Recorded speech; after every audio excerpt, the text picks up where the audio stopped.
Hi friends, எல்லோரும் நல்லா இருக்கீங்களா? இன்றைக்கி மிளகா பறிக்கிறதுக்காக நம்ம தோட்டத்துக்கு வந்திருக்கோம். செடி ஃபுல்லாக பாருங்கள், அவ்வளோ அழகாக இருக்குது. மிளகா பார்க்குறதுக்கே சந்தோஷமாக இருக்குது. ஆனால் என்ன விலை கொஞ்சம் கம்மியாக தாங்க போகுது. அது கொஞ்சம் வருத்தமாக இருக்குது. நமக்கு தெரிஞ்சவங்க மிளகா கேட்டிருந்தாங்க, ஊறுகாய் போடணும் அப்படின்னு சொல்லிட்டு. அவங்களுக்கு தேவையான அளவுக்கு பறித்து கொடுத்தாச்சு. பக்கத்தில் பார்த்தோன்னா நம்ம பாலக்கீரை போட்டிருக்கோம். அதோடைய வாய்க்காய் கரையில் வெஞ்சி கரையிலலாம் கொஞ்சம் முள்ளங்கி ஊனி வச்சுருந்தோம். அது எல்லாமே பார்த்தோன்னா இப்போ சூப்பராக விளைஞ்சி ரெடி ஆகிடுச்சிங்க அறுவடைக்கு. அதையுமே கேட்குறவங்களுக்கு இப்போ நாங்கள் கொடுத்துட்ருக்கோம். நல்ல முத்தி போன காயாக பார்த்து நாங்கள் அறுவடை பண்ணி எடுத்துகிட்ருக்கோம். கட்டு பார்த்தோம் அப்படின்னாக்கா இதை நாங்கள் 10 ரூபா அப்படின்னு சொல்லி கொடுத்துட்ருக்கோங்க. உங்கள் ஊரில் இவ்வளோ முள்ளங்கி எவ்வளோக்கு தராங்க அப்படின்னு சொல்லிட்டு நீங்கள் சொல்லுங்கள். இங்கெல்லாம் பார்த்தோன்னாக்கா 10 ரூபாய்க்கே பார்த்தாக்கா என்னது 10 ரூபாயா அப்படின்னு சொல்லி கொஞ்சம் தயக்கமாக தான் வாங்குவாங்க கிராமத்துலலாம். ஏன்னா அவங்கவுங்க தேவைக்கு அவங்கவுங்க வயலில் போட்டுப்பாங்க. இங்கே பாருங்கள், முள்ளங்கி எவ்வளோ அழகாக ஃப்ரெஷ்ஷாக சூப்பராக இருக்குது அப்படின்னு சொல்லி.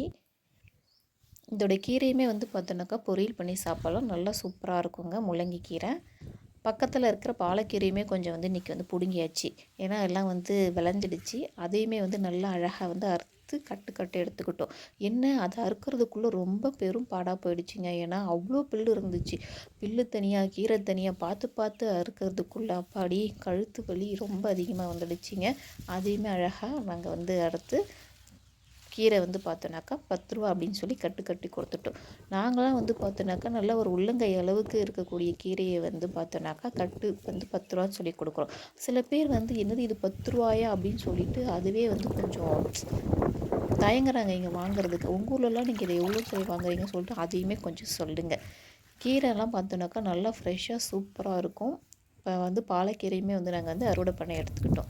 அப்படியே நம்மளுடைய ஆட்டுப்பட்டியில் ஆடுகள்லாம் இருந்துச்சு. மேய்ச்சலுக்கு பார்த்தோன்னாக்கா நேரம் ஆகிடுச்சு. அதனால் அது எல்லாமே திறந்து விட்டாச்சு. அவங்க மட்டும் போயிட்டு அழகாக மேய்ஞ்சிட்ருக்காங்க. இந்த வெயில் காலம் வந்தாலுமே இந்த ஆடு மாடுக்கு தாங்க தீவனம் ரொம்ப கஷ்டமாக இருக்குது.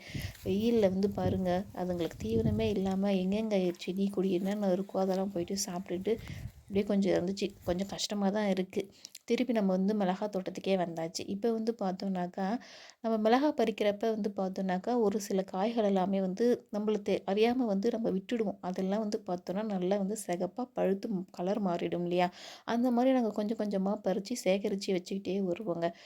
காய வச்சுக்கிட்டே வருவோம். இது எல்லாமே பார்த்தோன்னா பச்சை மிளகாய் நம்ம மார்க்கெட்டுக்கு ஏற்றிடுவோம். ஆனால் அந்த பழுத்த மிளகாய் எல்லாத்தையும் பார்த்தோன்னாக்கா அழகாக அந்த மாதிரி காய வச்சுக்கிட்டு வந்துடும். ஒரு அளவுக்கு மேலே ஒரு 5 கிலோ 10 கிலோ வந்துச்சு அப்படின்னாக்கா அதை மொத்தமாக கொட்டி நல்ல கலராக இருக்கிறத தனியாக பிரித்து இங்கே ஊரில் பக்கத்தில் அக்கம் பக்கம் இருக்கிறவங்களுக்கு கேட்குறவங்களுக்கு கொடுத்துடுவோம்.